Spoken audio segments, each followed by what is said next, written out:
ಉದ್ಯೋಗಕ್ಕಾಗಿ ಅನೇಕ ಪ್ರತಿಭಟನೆಗಳನ್ನು ಮಾಡ್ತಾ ಇದ್ದಾರೆ. ಇವತ್ತು ಧಾರವಾಡದಲ್ಲಿ ಆರಂಭಗೊಂಡಿದೆ ಅಧ್ಯಕ್ಷರೇ. ಅಲ್ಲಿಂದ ಅನೇಕ ವಿದ್ಯಾರ್ಥಿಗಳು ನಮಗೆ ಫೋನ್ ಮಾಡ್ತಾ ಇದ್ದಾರೆ, ನೀವೆಲ್ಲ ಅಧಿವೇಶನದಾಗಿದ್ದೀರಿ, ಸರ್ಕಾರದಾಗಿದ್ದೀರಿ, ನೀವು ಮಾತಾಡ್ರಿ ಅಂತ ತಿಳ್ಕೊಂಡು.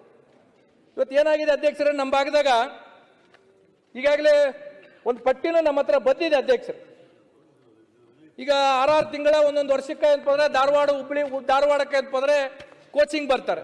ಕೋಚಿಂಗ್ ಮಾಡ್ಕೊಂಡು ಸಾಲ ಮುಗಿಸ್ಕೊಂಡು ಅಂತಂದ್ರೆ ಮನೆಗೆ ಹೋಗ್ಬೇಕಂದ್ರೆ ತಂದೆ ತಾಯಿ ನೀನು ಏನಾದ್ರು ನೌಕರಿ ಮಾಡ್ಕಪ್ಪ, ಇಲ್ಲಿ ಬಂದ್ರೆ ಅಂತಂದ್ರೆ ನಾವೇನು ಉತ್ತರ ಕೊಡ್ಬೇಕಂತ ತಿಳ್ಕೊಂಡು ಅಂತಂದ್ರೆ ಅಲ್ಲಿ ಮಕ್ಕಳಿಗೆ ಒತ್ತಡ ಆಗ್ತಾ ಇದ್ದಾರೆ. ಅವ್ರು ಸಾಲ ಸೂಲ ಮಾಡ್ಕೊಂಡ್ ಬಂದು ಇಲ್ಲಿ ಕೋಚಿಂಗು ಮುಗಿತೆ. ಅವ್ರು ಕೋಚಿಂಗ್ ಆದ್ಮೇಲೆ ಏನ್ ಮಾಡ್ಬೇಕಂಬೋದು ಅತಂತ್ರದಾಗ ವಿದ್ಯಾರ್ಥಿಗಳಿದ್ದಾರೆ. ಇವತ್ತು 2,24,000 ರೂಪಾಯಿ, 2,84,000 ಇರ್ತಕ್ಕಂಥ ಖಾಲಿ ಇರ್ತಕ್ಕಂಥ ಪೋಸ್ಟ್ಗೆ ಕೇವಲ 24,000 ಕಾಲ್ಫಾರ್ಮ್ ಮಾಡಿದ್ದೀರಿ. ಅದರಲ್ಲಿ ಏನಪ್ಪಂದ್ರೆ 2 ವರ್ಷ ನೆನಪಂತಂದ್ರೆ ಏರಿಕೆ ಮಾಡಿದಿರಿ, ಸಂತೋಷ. ಆದ್ರೆ ಕಾಲ್ಫಾರ್ಮ್ ಅನ್ನ ಪೂರ ಮಾಡ್ಬೇಕಲ್ಲ. ಇಲ್ಲಿ ಇರ್ತಕ್ಕಂಥ ವಿದ್ಯಾರ್ಥಿಗಳು ಏನಪ್ಪಂದ್ರೆ ನಮಗೆ ಬಂದು ದಿನನಿತ್ಯ ಏನಪ್ಪಂದ್ರೆ ನೀವು ಮಾತಾಡ್ರಿ ಅಂತ ತಿಳ್ಕೊಂಡು ಹೇಳ್ತಾರೆ. ಇದಕ್ಕೇನಾದ್ರೂ ಸರ್ಕಾರ ಗಂಭೀರವಾಗಿ ತಗೋಬೇಕಾಗುತ್ತೆ. ಇವತ್ತು ಅಧ್ಯಕ್ಷರೇ, ಇವತ್ತು ಉತ್ತರ ಕರ್ನಾಟಕದಲ್ಲಿ ನಂಬಲ್ಲಿ ಏನಪ್ಪಂತಾರೆ ಒಳ್ಳೆ ಫ್ಯಾಕ್ಟ್ರಿಗಳನ್ನ ಕೊಡ್ಬೇಕಂತ ತಿಳ್ಕೊಂಡು ಹೇಳಿದ್ವಿ. ಅನೇಕ ಸಲ ಮುಖ್ಯಮಂತ್ರಿಗಳ ಘೋಷಣೆ ಮಾಡಾಗಿದೆ. ಈ ನಂಬಲ್ಲಿ ಉತ್ತರ ಕರ್ನಾಟಕದವ್ರು ಇಂಡಸ್ಟ್ರಿ ಮಿನಿಸ್ಟ್ರು ನಮ್ಮವರೇ, ITBT ಮಿನಿಸ್ಟ್ರು ನಮ್ಮವರೇ, ಸ್ಮಾಲ್ ಇಂಡಸ್ಟ್ರಿ ಮಿನಿಸ್ಟ್ರು ನಮ್ಮವರೇ, ಸ್ಕಿಲ್ ಡೆವಲಪ್ಮೆಂಟ್ ಇಂಡಸ್ಟ್ರಿ ಮಿನಿಸ್ಟ್ರು ನಮ್ಮವರೇ. ನಾವು ಇವತ್ತಿಗೂ ಏನಪ್ಪಂದ್ರೆ ಒಬ್ಬರಿಗೆ ಏನಪ್ಪಂದ್ರೆ ನೌಕರಿ ಕೊಡಕ್ ಆಗ್ಲಿಲ್ಲ. ಹಾಗಾಗಿ ಅದಕ್ಕೆ ಹೇಳ್ತಾ ಇದೆ, ಎಲ್ಲ ನಮ್ಮವ್ರು ಇಟ್ಕೊಂಡೇ ಕೊಡಕ್ ಆಗ್ತಾ ಇಲ್ಲ. ಹಾಗಾಗಿ ಸರ್ 78 ಪೇಜ್ ಇತ್ತು ಸರ್, ತಾವೇನ ಅಂತೀರಂತ ಕಟ್ ಆಫ್ ಮಾಡಿ 14 ಪೇಜ್ ಇತ್ತು. 100 ಪೇಜ್ ದಯಮಾಡಿ ಒಂದಿಷ್ಟು ಹಾಗಾಗಿ ಅಧ್ಯಕ್ಷರು ಏನಾಗಿದೆ ಇವತ್ತಂದ್ರೆ ನಮ್ಮ ಭಾಗದಾಗ ಇಷ್ಟೆಲ್ಲ ಜನ ಇದ್ರು ಸರ್.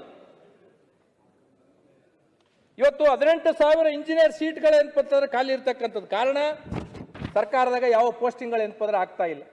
ಇವತ್ತು ಏನಾಗಿದೆ ಅಧ್ಯಕ್ಷರೇ ಅಂದ್ರೆ, ನಾವು ಪ್ರತಿ ಸಲನೂ ಏನಪ್ಪಂತಂದ್ರೆ ಮಾತಾಡುವಾಗ ಬಹುತೇಕ ಜನ ಶಾಸಕರು 3 ಜನ 3 ಸಲ 4 ಸಲ 5 ಸಲ 6 ಸಲ 7 ಸಲ 8 ಸಲ MLA ಆಗಿ ಮಂತ್ರಿ ಆಗಿ ಓದೋರು ಏನಪ್ಪಂತಂದ್ರೆ ಬೇರೆ ದಕ್ಷಿಣಕ್ಕೋ ಉತ್ತರಕ್ಕೋ ಅಂತ ತಿಳ್ಕೊಂಡು ತುಲನೆ ಮಾಡ್ತಾರೆ. ನೀವಿರಕಲ್ಕೆ ಏನ್ ಮಾಡಿದ್ರಿ? ನಾನು ಎಲ್ಲ ಪಕ್ಷದವ್ರಿಗೆ ಕೇಳ್ತೀನಿ ಅಧ್ಯಕ್ಷರು. ಇವತ್ತು ನಾವು ಪ್ರತಿ ಸಲ ಇಲ್ಲಿ ಚರ್ಚೆ ಮಾಡುವಾಗ ಮೈಸೂರು ರಾಜರು ಮಾಡಿದ್ರು, ದಕ್ಷಿಣಕ್ಕೆ ಹಂಗಾಯ್ತು, ದಕ್ಷಿಣಕ್ಕೆ PHC ಹಂಗಿದೆ, ದಕ್ಷಿಣಕ್ಕೆ ಶಾಲೆಗಳು ಹಂಗಿದೆ, ದಕ್ಷಿಣಕ್ಕೆ ಅಂತಂದ್ರೆ ಫ್ಯಾಕ್ಟ್ರಿಗಳಿದೆ, IT ಇದೆ. ಮತ್ತು 40-50 ವರ್ಷದಿಂದ ಎಲ್ಲ ಪಕ್ಷದವರು ಇಲ್ಲಿಂದ ಮುಖ್ಯಮಂತ್ರಿಗಳು ಆದ್ರಿ, ಉಪಮುಖ್ಯಮಂತ್ರಿಗಳು ಆದ್ರಿ, ಹಳ್ಳಿಲಿಂದ ಡೆಲ್ಲಿ ತರ ಹೋದ್ರಿ, 6 7 8 ಸಲ ಏನಪ್ಪಂದ್ರೆ ಮಂತ್ರಿಗಳಾದವರು ಇವತ್ತು ಏನಪ್ಪಂದ್ರೆ ಇಲ್ಲಿ ನಮ್ಮಂತವ್ರ ಮುಂದೆ ನಿಂತು ಏನಪ್ಪಂದ್ರೆ ನೀವು ಕಾಗದ ಪತ್ರಗಳು ಇಟ್ಕೊಂಡು ಭಾಷಣ ಮಾಡ್ತೀರಿ ಅಂದ್ರೆ ನಾವೇನ್ ಮಾಡ್ಬೇಕೀಗ? ಇದು ನಮಗೆ ನಾಚಿಕೆ ಬರ್ತಕ್ಕಂಥದ್ದು ಅಧ್ಯಕ್ಷರೇ.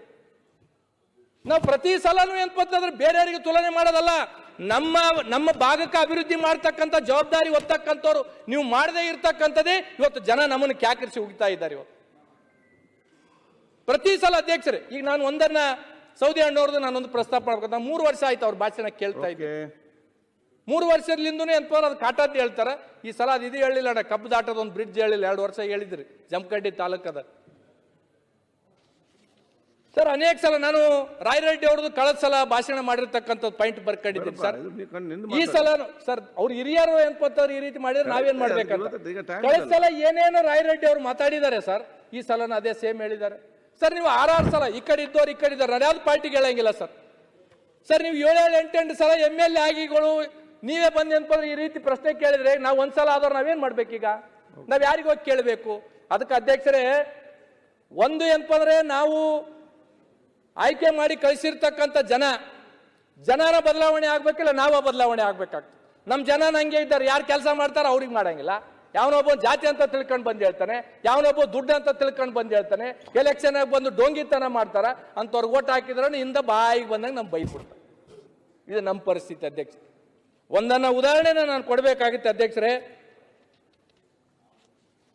ಒಂದು ತಾಯಿ ಮಗುವಿಗೆ ಅಂತಂದ್ರೆ ಪಿಕ್ನಿಕ್ ಕಳಿಸ್ತಾಳೆ ಅಧ್ಯಕ್ಷರೇ, ಬಹಳ ನೋವಿನಿಂದ ಹೇಳ್ಬೇಕಾಗ್ತದೆ ಅಧ್ಯಕ್ಷರೇ. ಒಂದು ತಾಯಿ ಮಗುವಿಗೆ ಪಿಕ್ನಿಕ್ ಕಳಿಸಿದಾಗ ಹೊಸ ಬಟ್ಟೆ ಹಾಕ್ತಾಳ, ಬೂಟ್ ಹಾಕ್ತಾಳ, ಟೈ ಹಾಕ್ತಾಳ, ಚಂದ ಪೌಡರ್ ಹಚ್ಚಿ ಅಂತಂದ್ರೆ ನೋಡಪ್ಪ ನಿನಗೊಂದು ಚಲೋ ಟಿಫಿನ್ ಬುತ್ತಿ ಕಟ್ಟಿದ್ದೀನಿ. ಶಿವಣ್ಣ ಒಂದ್ ನಿಮಿಷ ಕೇಳ್ರಣ್ಣ, ಶಿವರಾಜಣ್ಣ ಒಂದ್ ನಿಮಿಷ. ಪಿಕ್ನಿಕ್ ಅಂತಂದ್ರೆ ಹೋದಾಗ ತಾಯಿ ಹೇಳ್ತಾಳೆ, ನೋಡಪ್ಪ ನೀನು ಹೆಂಗ್ ಕಳಿಸಿನಿ, ನೀನ್ ಟಿಫನ್ ತಿನ್ಬೇಕು, ಇನ್ನೊಬ್ರದ್ದು ಯಾರ್ದು ಕೆಡಿಸ್ಬೇಡ, ಯಾರ ಸಂಗಟ ಜಗಳಾಡ್ಬೇಡ, ನೀನ್ ಹೆಂಗ್ ಹೋಗಿದ್ ಹಂಗ ಬಂದ್ರೆ ಮುಂದಿನ ಸಲ ನೀನು ಪಿಕ್ನಿಕ್ ಕಳಿಸ್ತೀನಿ, ಇಲ್ಲ ಅಂತಂದ್ರೆ ಕಳ್ಸಂಗಿಲ್ಲ ಅಂತ ತಿಳ್ಕೊಂಡು ಹೇಳಿ ಕಳಿಸ್ತಾರ. ಹಂಗ ಅಂತಂದ್ರೆ ತಾಯಿ ಎಂಬ ಮತದಾರರು 5 ವರ್ಷ ನಮ್ಮನ್ನು ಪಿಕ್ನಿಕ್ ಕಳಿಸ್ಯಾರ ಅಧ್ಯಕ್ಷರೇ. ನಾವು ಆತ್ಮವಂಚನೆ ಮಾಡ್ಕೊಂಡು ಕೆಲಸ ಮಾಡಬಾರ್ದು, ಆತ್ಮ ಸಾಕ್ಷಿಯಾಗಿ ಕೆಲಸ ಮಾಡಿದಾಗ ಮಾತ್ರ ಮತ್ತೊಮ್ಮೆ ಆ ತಾಯಿ ಮತದಾರ 5 ವರ್ಷ ನಮಗೆ ಪಿಕ್ನಿಕ್ ಕಳಿಸ್ತಾರ ಅಧ್ಯಕ್ಷರೇ. ಓಕೆ, ಇವತ್ತು ಇರಿಗೇಷನ್ ಬಗ್ಗೆ ಅಂತಂದ್ರೆ ಹೇಳ್ತಾರೆ ಅಧ್ಯಕ್ಷರೇ. ಇವತ್ತು ಕೃಷ್ಣಾ ಪ್ರಾಜೆಕ್ಟ್ ನ ಮಾನ್ಯ ಮುಖ್ಯಮಂತ್ರಿಗಳು ಹೇಳಿದ್ರು, ಅದನ್ನ 2 ವರ್ಷದಾಗ ಮುಗಿಸ್ತಾರೋ ಎಷ್ಟು ವರ್ಷದಾಗ ಮುಗಿಸ್ತಾರೋ ಅದನ್ನ ಏನಂತಂದ್ರೆ ಕೊನೆಯ ಅವರ ಉತ್ತರದಲ್ಲಿ ಹೇಳ್ಬೇಕಾಗುತ್ತೆ. ಇವತ್ತು ತುಂಗಾಭದ್ರಾ ಗೇಟ್ ಇಂದ ಸಮಸ್ಯೆ ಆಗಿದೆ ಅಧ್ಯಕ್ಷರೇ. ನಾನು ಒಂದನ್ನೇ ಹೇಳ್ಬೇಕಾಗುತ್ತೆ, ಇವತ್ತು ತುಂಗಾಭದ್ರದ ಗೇಟ್ಗಳಿಗೆ 1 ವರ್ಷದ್ದು ಬೆಳೆ ಇಲ್ಲಾರ್ದಂಗೆ ಮಾಡಿರಲ್ಲ, ಬೇರೆ ಭಾಗಕ್ಕಾದ್ರೆ ರೈತರು ಸುಮ್ಮನೆ ಇರ್ತಿದ್ರೇನು? ಓಕೆ, ಇವತ್ತು ಭೀಮಾ ರಿವರ್ ಬಚಾವೋ ಆಯೋಗದ ಇವತ್ತು ಕಳೆದ ಸಲ ಏನಪ್ಪಂತಂದ್ರೆ ಉಪಮುಖ್ಯಮಂತ್ರಿಗಳು ಹೇಳಿದ್ರು, ಒಂದು ಕಮಿಟಿ ಮಾಡ್ತೀವಿ, ನೀರ್ ಪೋಲ್ ಹಾಕೋದಕ್ಕ ಏನ್ ಮಾಡ್ಬೇಕಂತ ತಿಳ್ಕೊಂಡು ಹೇಳಿದ್ರು. ಇವತ್ತಿಗೂ ಒಂದು ಕಮಿಟಿ ಮಾಡಕ್ ಆಗ್ಲಿಲ್ಲ. ಇವತ್ತು ನಂಬಲ್ಲಿ ಅಧ್ಯಕ್ಷರೇ ಇಂದ ನಿಜಾಮರು ಯಾವುದೋ ಬ್ರಿಟಿಷರ್ ಕಾಲದಾಗ ಕಟ್ಟಿರ್ತಕ್ಕಂಥ ಅತ್ತಿಕುಣಿ ಮತ್ತು ಸೌದಾಗರ ಡ್ಯಾಮ್ ಅಂತ ತಿಳ್ಕೊಂಡಿದೆ. ನೀರಿದೆ ಕಾಲುವೆಗಳಿಗೆ ಅಂತಂದ್ರೆ ನಾನು ಅನೇಕ ಸಲ ಉಪಮುಖ್ಯಮಂತ್ರಿಗಳಿಗೆ ಭೇಟಿಯಾಗಿ ಅಂತಂದ್ರೆ ಮನವಿ ಮಾಡಿದ್ವಿ. ಯಾವಾಗಲೂ ಭೇಟಿ ಆದಾಗೆಲ್ಲ ಉಪಮುಖ್ಯಮಂತ್ರಿಗಳು ನನ್ನ ಜೊತೆ ಭಾಳ ಚಂದ ಮಾತಾಡಿ ಮೋಟಿವೇಟೆಡ್ ಸ್ಪೀಚ್ ಮಾಡ್ತಾರೆ. ಇವತ್ತಿಗೂ ನನಗೆ ₹1 ಕೊಡ್ಲಿಲ್ಲ. ಆಯ್ತು, ಬೇಗ ಫಿನಿಶ್ ಮಾಡಿ ಕಂದಕೂರ್. ಅಧ್ಯಕ್ಷರೇ, ಒಂದನ್ನ ಎಲ್ಲರೂ ಮಾತಾಡ್ಬೇಕು. ಮಾನ್ಯ ಮುಖ್ಯಮಂತ್ರಿಗಳು ಇಲ್ಲಿದ್ದಾರೆ, ನಾನು ಮನವಿ ಮಾಡಬೇಕಾಗುತ್ತೆ. ಸರ್, ನಮ್ಮಲ್ಲಿ ಕುಡಿಯೋ ನೀರಿಗೆ ಇಷ್ಟು ಸಮಸ್ಯೆ ಆಗ್ಬಿಟ್ಟಿದೆ ಅಂದ್ರೆ ಸರ್, ನಾವು 2.5 ವರ್ಷ ಆಯ್ತು ಸರ್. 2.5 ವರ್ಷ ಆದ್ಮೇಲೆ ಇವತ್ತಿಗೂ ನಮ್ಮ ಬರೀ ನನ್ನ ಕ್ಷೇತ್ರದಲ್ಲಿ RO ಪ್ಲಾಂಟ್ ರಿಪೇರಿಗೆ ₹4 ಕೋಟಿ ಬೇಕು ಸರ್. ಇವತ್ತಿಗೂ ಒಂದು ಬೋರ್ವೆಲ್ ಕೊಡ್ಸಕ್ಕಾಗಿಲ್ಲ. ಪ್ರತಿ ಅಧಿವೇಶನದಾಗ ನಾನು ಹೇಳ್ತಾ ಇದ್ದೀನಿ, ಒಂದೇ ಒಂದು ಬೋರ್ವೆಲ್ ಕೊಡಿಸಿಲ್ಲ. ಹಿಂದೆ ಕೊಡಿಸಿರ್ತಕ್ಕಂಥ ಬೋರ್ವೆಲ್ ₹90 ಲಕ್ಷ ಸೆಕ್ರೆಟರಿಲಿಂದ CS ತರ ನಾನು ಲೆಟರ್ ಹಾಕಿ ನನ್ನ ಒಂದು ಬುಕ್ ಲೆಟರ್ ಪ್ಯಾಡ್ ಹೋಯ್ತು. ಇವತ್ತಿಗೆ ನಾನು ₹90 ಲಕ್ಷ ಬೋರ್ವೆಲ್ ಹಾಕಿರ್ತಕ್ಕಂಥದ್ದು ಬಿಲ್ ಆಗಿಲ್ಲ. ಇವತ್ತು ನಮ್ಗೆ ಜನ ಬಂದಂತ ಬೇಸಿಕ್ ಕಾಲದಾಗ ನೀರು ಕೇಳ್ತಾರೆ, ಎಲ್ಲಿಂದ ಕೊಡಬೇಕು? ಊರಿಗೆ RO ಪ್ಲಾಂಟ್ ಕೇಳ್ತಾರೆ, ಇವತ್ತಿಗೆ ₹1 ನಮ್ಗೆ ಅಂತಂದ್ರೆ ದುಡ್ಡು ಕೊಟ್ಟಿಲ್ಲ. ಇವತ್ತು ಜಲಧಾರೆ ಅಂತ ತಿಳ್ಕೊಂಡು ಕಳಿಸಲ್ಲ ಅಧ್ಯಕ್ಷರೇ. ನಾನು ಒಂದು ಕ್ವಶನ್ ಮಾಡಿದ್ದೆ, ಮೊನ್ನೆ ಗೃಹ ಸಚಿವರು ಅಂತಂದ್ರೆ ಉತ್ತರ ಕೊಟ್ಟರು. ಜಲಧಾರೆ ಅಂತ ತಿಳ್ಕೊಂಡು ₹2,000 ಕೋಟಿ ಸ್ಕೀಮ್ ನಡೆದಿದೆ ಅಧ್ಯಕ್ಷರೇ. ಅದ್ರದ್ದು ಎಸ್ಟಿಮೇಟ್ ಹೆಂಗ್ ಮಾಡಿದ್ದಾರೆ ಅಧ್ಯಕ್ಷರ ಅಂತಂದ್ರೆ, ಗ್ರಾಮೋತ್ಥಾನ ಪೈಪ್ಲೈನ್ ತರ್ತಾರ, ಗ್ರಾಮದಿಂದ OHD ಹೋಗೋದಕ್ಕೆ ಎಸ್ಟಿಮೇಟ್ ಮಾಡಿಲ್ಲ ಅಧ್ಯಕ್ಷರೇ. ₹2,000 ಕೋಟಿ ಪ್ರಾಜೆಕ್ಟ್ ನಮ್ಮ ಭಾಗಕ್ಕೆ ಬರದೇ ಅಪರೂಪ. ಓಕೆ, ಇಂಥ ಪ್ರಾಜೆಕ್ಟ್ಗಳನ್ನ ಏನಂತಂದ್ರೆ ಸರ್ಕಾರ ಯಾವ ರೀತಿ ನೋಡುತ್ತೆ, ಇದ್ರ ಬಗ್ಗೆ ಏನಾದ್ರೂ ಗಮನ ಹರಿಸಬೇಕು. ಮನೆ ಗೃಹ ಮಂತ್ರಿಗಳು ಇಲ್ಲೇ ಇದ್ದಾರೆ, ಕಳೆದ ಸಲ ಅವರೇ ಉತ್ತರ ಕೊಟ್ಟಿದ್ರು. ನಾನು ಕನ್ಕ್ಲೂಡ್ ಮಾಡಿ. ಹಾಗಾಗಿ ಅಧ್ಯಕ್ಷರಿಗೆ ಏನಾಗಿದೆ ಅಧ್ಯಕ್ಷರೇ, ಜಿಲ್ಲಾ ಪಂಚಾಯತಿ ತಾಲೂಕು ಪಂಚಾಯತಿ ಅನ್ಟೈಡ್ ಫಂಡ್ ಅಂತ ಬರುತ್ತೆ. ನಾವು ಅದರಲ್ಲಿ 4 ಲಕ್ಷ 5 ಲಕ್ಷ ರೂಪಾಯಿ ಒಂದೊಂದು RO ಪ್ಲಾಂಟ್ಗಳು ಕೊಟ್ಟರೆ CS ಅವ್ರು ಏನಂತಂದ್ರೆ ನಮಗೆ ರಿಜೆಕ್ಟ್ ಮಾಡಿ ಕಳಿಸ್ತಾ ಇದ್ದಾರೆ. ಇಲ್ಲ, ನಾವು RO ಪ್ಲಾಂಟ್ಗಳನ್ನ ಕೊಡಕ್ಕಾಗಲ್ಲ. ಮತ್ತೆ RO ಪ್ಲಾಂಟ್ಗಳಿಗೆ ದುಡ್ಡು ಯಾರು ಕೊಡ್ಬೇಕು ಅಧ್ಯಕ್ಷರೇ? ಜಿಲ್ಲಾ ಪಂಚಾಯತ್ ದುಡ್ಡು ಕೊಡವಲ್ರು, RWS ದುಡ್ಡು ಕೊಡವಲ್ರು. ಈಗ ಜನ ಬಂದು ನಮ್ಗೆ RO ಪ್ಲಾಂಟ್ ನಾವು ಯಾರಿಗೆ ಕೇಳಬೇಕು? ಇದ್ರ ಬಗ್ಗೆ ಸರ್ಕಾರ ಮಾನ್ಯ ಮುಖ್ಯಮಂತ್ರಿಗಳು ವಿಶೇಷವಾಗಿ ಕುಡಿಯೋ ನೀರಿಗಾಗಿ ಇವತ್ತು ಫ್ಲಶ್ ಮಾಡ್ಸಕ್ಕೂ ನಮ್ಮ ಹತ್ರ ದುಡ್ಡಿಲ್ಲ, ಬೋರ್ವೆಲ್ ಫ್ಲಶ್ ಮಾಡ್ಸಕ್ಕೆ ದುಡ್ಡಿಲ್ಲ ನಮ್ಮ ಹತ್ರ. ಹಾಗಾಗಿ ದಯಮಾಡಿ ಇದ್ರ ಬಗ್ಗೆ ಮುಖ್ಯಮಂತ್ರಿಗಳು ಸ್ವಲ್ಪ ವಿಶೇಷ ಕಾಳಜಿನ ಏನಪ್ಪಂತಂದ್ರೆ ವಹಿಸ್ಬೇಕಂತ ತಿಳ್ಕೊಂಡು ಏನಪ್ಪಂದ್ರೆ ಕೇಳಬೇಕಾಗಿತ್ತು ಅಧ್ಯಕ್ಷರೇ. ಒಂದು ಕ್ರಾಪ್ ಲಾಸ್ ಇಂದು ಒಂದು ಹೇಳ್ಬೇಕಾಗಿತ್ತು ಅಧ್ಯಕ್ಷರೇ.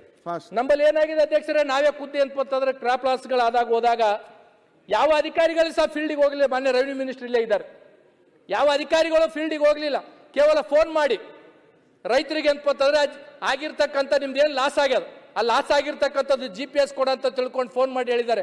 ಹಾರ್ಟಿಕಲ್ಚರ್ದವರು, ರೆವಿನ್ಯೂದವರು ಮತ್ತೆ ಏನಪ್ಪಂದ್ರೆ ಅಗ್ರಿಕಲ್ಚರ್ದವ್ರು 3 ಜಂಟಿಯಾಗಿ ಹೋಗ್ಬೇಕಂದ್ರು. ನಮ್ಮ ಜಿಲ್ಲೆದಾಗ 3 ಕಲ್ತ ಅಧಿಕಾರಿಗಳು ಯಾವ ಫೀಲ್ಡ್ಗೂ ಹೋಗೇ ಇಲ್ಲ.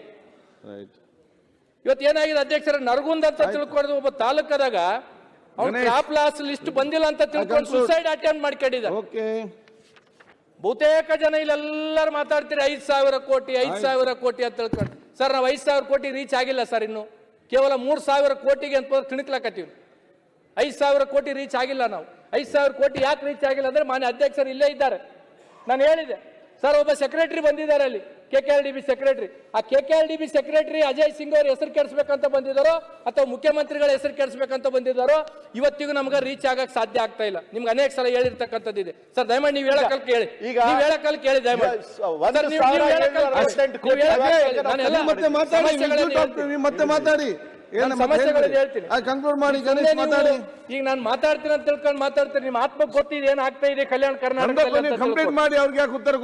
ಏನಾಗಿದೆ ಸರ್ ಅಂದ್ರೆ 3,000 ಕೋಟಿ ನಾವು ರೀಚ್ ಆಗ್ತಾ ಇಲ್ಲ. ಇವತ್ತು ಏನಾಗಿದೆ ಅಧ್ಯಕ್ಷರೇ ಅಂದ್ರೆ ಪ್ರತಿಯೊಂದು ಅದಕ್ಕೂ ಒಂದು 124 ರೂಪಾಯಿ ಏನೋ ತಪ್ಪಾದದಕ್ಕ ನನ್ನ ಉಸ್ತುವಾರಿ ಸಚಿವರ ಕ್ಷೇತ್ರದಲ್ಲಿ 7 ತಿಂಗಳ ಬಿಲ್ ನಿಂದಿರಿಸಿದ್ದಾರೆ ಅಧ್ಯಕ್ಷ. ಮತ್ತೆ ಹೆಂಗ್ ಕೆಲಸ ಆಗುತ್ತೆ ಅಧ್ಯಕ್ಷರೇ? ಓಕೆ.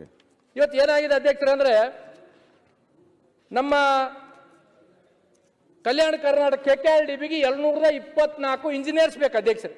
ಸರ್ಕಾರ ಕೇವಲ 22 ಕೊಟ್ಟಿದೆ. ನಮಗೆ ಮ್ಯಾನ್ ಪವರ್ ಇಲ್ಲ, ಮನಿ ಪವರ್ 5,000 ರೂಪಾಯಿ 5,000 ಕೋಟಿ ಕೊಟ್ಟಿದ್ದಾರೆ. ಈ ಭಾಗದ ಜನ BR ಪಾಟೀಲ್ ಅವರು ಬಹಳ ಡಿಸಪಾಯಿಂಟೆಡ್ ಆಗಿ ಹೇಳಿದ್ರು, ನಮ್ಗೆ ಇವತ್ತಿಗೂ 3,000 ಕೋಟಿ ರೀಚ್ ಆಗಲಾರದಕ್ಕೆ ಕಾರಣ ಅಧಿಕಾರಿಗಳು, ಯಾರ ಜನಪ್ರತಿನಿಧಿಗಳಲ್ಲ. ಇದನ್ನ ದಯಮಾಡಿ ಅಧ್ಯಕ್ಷರೇ ಅಂತಂದ್ರೆ ನಿಮಗೆ ಕೆಟ್ಟ ಹೆಸರು ತರಕ್ಕೆ ಕೂತಿರ್ತಕ್ಕಂಥದ್ದು ಇದೆ, ಅದ್ರ ಬಗ್ಗೆ ಸ್ವಲ್ಪ ಹೆಚ್ಚು ಗಮನ ಹರಿಸಬೇಕಾಗ್ತದೆ. ಅಧ್ಯಕ್ಷರೇ ಒಂದನ್ನ ಹೇಳ್ಬೇಕಾಗುತ್ತೆ ಅಧ್ಯಕ್ಷರೇ, ಕಡಿಗ ಆಯ್ತು ಕಂಕ್ಲೂಡ್ ಮಾಡಿ ಅಧ್ಯಕ್ಷರೇ ಮುಗಿಸ್ತೀನಿ ದಯಮಾಡಿ ಮುಗಿಸಿ. ಅಲ್ಲ ಟೈಮ್ ಆಯ್ತು. ಇಲ್ಲ ನೀವು 5 ನಿಮಿಷ ಅಂದ್ರೆ 2 ನಿಮಿಷ ಆಗಿದೆ, ತಗೊಳ್ಳಿಕ್ಕೆ ಆಗುದಿಲ್ಲ ನೋಡಿ. 3 ಮಿನಿಟ್ಸ್ ನ ಮುಗಿಸ್ತೀನಿ ಲಾಸ್ಟ್ ಕಂಕ್ಲೂಡ್ ಮಾಡಿ ಸರ್. 3 ಮಿನಿಟ್ಸ್ ಅಲ್ಲ ಫಾಸ್ಟ್ ಕಂಕ್ಲೂಡ್ ಮಾಡಿ. ಈಗ 3 ಮಿನಿಟ್ಸ್ ನ ಮುಗಿಸ್ತೀನಿ ಸರ್. ಕಂಕ್ಲೂಡ್ ಮಾಡಿ ಗಣೇಶ್ ಬೇಗ. ಸರ್ ಇವತ್ತು ಕಲ್ಯಾಣ ಕರ್ನಾಟಕದಿಂದ ಆಯ್ಕೆ ಆಗಿರ್ತಕ್ಕಂಥ ಗೌರ್ಮೆಂಟ್ ಸರ್ವೆಂಟ್ದವರು ಕಣ್ಣೀರಿಡ್ತಾ ಇದ್ದಾರೆ. ಇವತ್ತು ಬೇರೆ ಕಲ್ಯಾಣ ಕರ್ನಾಟಕದಿಂದ ಬಿಟ್ಟು ಬೇರೆ ಆಯ್ಕೆ ಆದವ್ರಿಗೆ ಎಲ್ಲರಿಗೂ ಪ್ರಮೋಷನ್ ಸಿಗ್ತಾ ಇದೆ.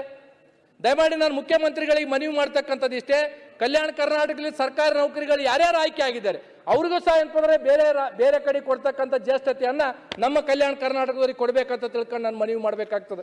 ಆಮೇಲೆ ಇನ್ನೂ ಒಂದು ಅಧ್ಯಕ್ಷರೇ, ರಾಯಚೂರಲ್ಲಿ ಒಂದು KSRP ಬೆಟಾಲಿಯನ್ ಮಾಡ್ಬೇಕಂತ ತಿಳ್ಕೊಂಡು 25 ಜನ ಶಾಸಕರು ನಾವು ಈಗಾಗಲೇ ಪತ್ರವನ್ನು ಕೊಟ್ಟಿದ್ದೀವಿ. ಅದರಲ್ಲಿ ಆರ್ಥಿಕ ಇಲಾಖೆಯಿಂದ ದುಡ್ಡು ಏನಪ್ಪಂತಂದ್ರೆ ಇಲ್ಲ ಅಂತ ತಿಳ್ಕೊಂಡು ವಾಪಸ್ ಕಳಿಸಿದ್ದಾರೆ. ಮುಖ್ಯಮಂತ್ರಿಗಳಿಗೆ ನಾನು ಮನವಿ ಮಾಡ್ತೀನಿ, ನಮ್ಮ ಕಲ್ಯಾಣ ಕರ್ನಾಟಕ ಅಭಿವೃದ್ಧಿಯಿಂದ ದುಡ್ಡು ಬೇಕಿದ್ರೆ KSRP ಬೆಟಾಲಿಯನ್ಕ ಒಂದು ಕೊಡ್ಬೇಕಂತ ತಿಳ್ಕೊಂಡು ಮಾನ್ಯ ಮುಖ್ಯಮಂತ್ರಿಗಳಲ್ಲಿ ನಾನು ಮನವಿ ಮಾಡ್ತಕ್ಕಂಥದ್ದಿದೆ. ಅಧ್ಯಕ್ಷರೇ ಕೊನೆಯದಾಗಿ ಹೇಳಿ ನನ್ನ ಮಾತನ್ನ ವಿರಾಮ ಕೊಡ್ತೀನಿ ಅಧ್ಯಕ್ಷ. ಒಂದು ನಮ್ಮಲ್ಲೇ ಅಧ್ಯಕ್ಷ ತಾವು ರಾತ್ರಿ ಐತಿಹಾಸಿಕವಾಗಿ ಇಲ್ಲೇ ವಿಧಾನಸಭೆ ಐತಿಹಾಸಿಕವಾಗಿ ಮಾಡಿದ್ರೆ ಲಾಸ್ಟ್ ಕ್ವಶನ್ ನಂದೇ ಇತ್ತು ಅಧ್ಯಕ್ಷರು. ಆ ಕ್ವಶನ್ಗೆ ಅಂತಂದ್ರೆ ಇಂಡಸ್ಟ್ರಿ ಮಿನಿಸ್ಟ್ರಿಗೆ ಕಡೆ ಚೂರು ಬಾಡಿ ಹಾಲ್ಕೆ ಅಂತಂದ್ರೆ ಅಲ್ಲಿ ಕೆಮಿಕಲ್ ಫ್ಯಾಕ್ಟ್ರಿಗಳನ್ನ ಮುಚ್ಚಬೇಕಂತ ತಿಳ್ಕೊಂಡು 5 ಸಲ ಕ್ವಶನ್ ಕೇಳಿ ನೀವು ಅಧಿವೇಶನದ ಕ್ವಶನ್ ಹಾಕಿಲ್ಲ ಅಧ್ಯಕ್ಷರು. ಮಾನ್ಯ ಮಂತ್ರಿಗಳು ಹೇಳಿದ್ರಿಲ್ಲ ಅದನ್ನ ನಾವು ಮುಸ್ತೀವಿ ಅಂತ ತಿಳ್ಕೊಂಡು ಹೇಳಿದ್ರು, ತಾವು ಬೆಳಗ್ಗೆ ಮತ್ತೆ ಮರುದಿನ ಹೇಳಿದ್ರು. ಇವತ್ತಿಗೂ ಏನಪ್ಪಂದ್ರೆ ಕೆಮಿಕಲ್ ಫ್ಯಾಕ್ಟ್ರಿಗಳನ್ನ ಇವತ್ತಿಗೆ ಏನಪ್ಪಂತಂದ್ರೆ ಮುಚ್ಚಿಲ್ಲ ಅಧ್ಯಕ್ಷರು. ಇವತ್ತು ನಮ್ಮ ಕೊಪ್ಪಳದಾಗಿರ್ತಕ್ಕಂಥ ಅಜ್ಜೋರು ಏನಪ್ಪಂತಂದ್ರೆ ಬೀದಿಗೆ ಬಂದು ಇದ್ರು, ಕಣ್ಣೀರಿಟ್ಟರು ಅಧ್ಯಕ್ಷರು. ಇವತ್ತು ಈ ರಾಜ್ಯ ಈ ನಾಡಿನಾಗ ಬಡವರಿಗಾಗಿ ಮಕ್ಕಳಿಗಾಗಿ ಅಂತಂದ್ರೆ ಜೋಳಿಗೆ ಇಟ್ಟಿರ್ತಕ್ಕಂಥವ್ರು ಸಿದ್ಧಗಂಗಾ ಮಠದವರಾದ್ರೆ ಆ ಭಾಗದ ಜನರಿಗೆ ಅಂತಂದ್ರೆ ಮಕ್ಕಳಿಗೆ ಅನುಕೂಲ ಆಗಲಿ, ಆ ಭಾಗದ ಮಕ್ಕಳಿಗೆ ಮುಂದಿನ ಭವಿಷ್ಯಕ್ಕೆ ಕೆಮಿಕಲ್ ಫ್ಯಾಕ್ಟ್ರಿಗಳಿಂದ ಅನಾನುಕೂಲ ಆಗ್ತದೆ ಅಂತ ತಿಳ್ಕೊಂಡು ಕೊಪ್ಪಳ ಅಜ್ಜಿಯವರು ಕಣ್ಣೀರಿಟ್ಟರು ಅಧ್ಯಕ್ಷರೇ. ಇದು 2ನೇ ಸಲ ನಾನು ಹೇಳ್ತಕ್ಕಂಥದ್ದು. ಈ ಸರ್ಕಾರದ ಧೋರಣೆಗಳಿಂದ ಏನಪ್ಪಂತಂದ್ರೆ ಅಜ್ಜಿಯವರು ಹೊರಗೆ ಬರಲಾರ್ದಂಗೆ ಆಗಿದೆ. ಅವ್ರ ಕಣ್ಣೀರಿನ ಚಾಪ ಜನಪ್ರತಿನಿಧಿಗಳಿಗೆ ಸರ್ಕಾರಕ್ಕೆ ಏನಪ್ಪಂದ್ರೆ ತರ್ತಕ್ಕಂಥದ್ದು ಕೆಲಸ ಆಗುತ್ತೆ ಅಧ್ಯಕ್ಷ. ಒಂದನೇದ್ದು ಲಾಸ್ಟ್ ಗಣೇಶನ್ 40 ಸೆಕೆಂಡ್ನೇ ಮುಗಿಸ್ತೀನಿ ಸರ್, 40 ಸೆಕೆಂಡ್ನೇ ಮುಗಿಸ್ತೀನಿ ಸರ್. ನಮ್ಮಲ್ಲಿ ಹಾಸ್ಟೆಲ್ಗಳ ಪರಿಸ್ಥಿತಿ ಬಹಳ ಗಂಭೀರವಾಗಿದೆ. ಇವತ್ತು ಹಾಸ್ಟೆಲ್ಗಳಿಗೆ ಬರ್ತಕ್ಕಂಥ ಬಡವರಿಗೆ ಇವತ್ತು ಕೊಪ್ಪಳ ಯಾದಗಿರಿ ಅಂತ ಹಾಸ್ಟೆಲ್ಗಳಿಗೆ ಬಂದ್ರೆ ಮಕ್ಕಳು ಏನಪ್ಪಂತಂದ್ರೆ ಸರ್ 15-16ನೇ ವರ್ಷನಾಗ ತಾಯಿಯಂದ್ರೆ ಗರ್ಭಿಣಿ ಆಗ್ತಾ ಇದ್ದಾರೆ ಸರ್.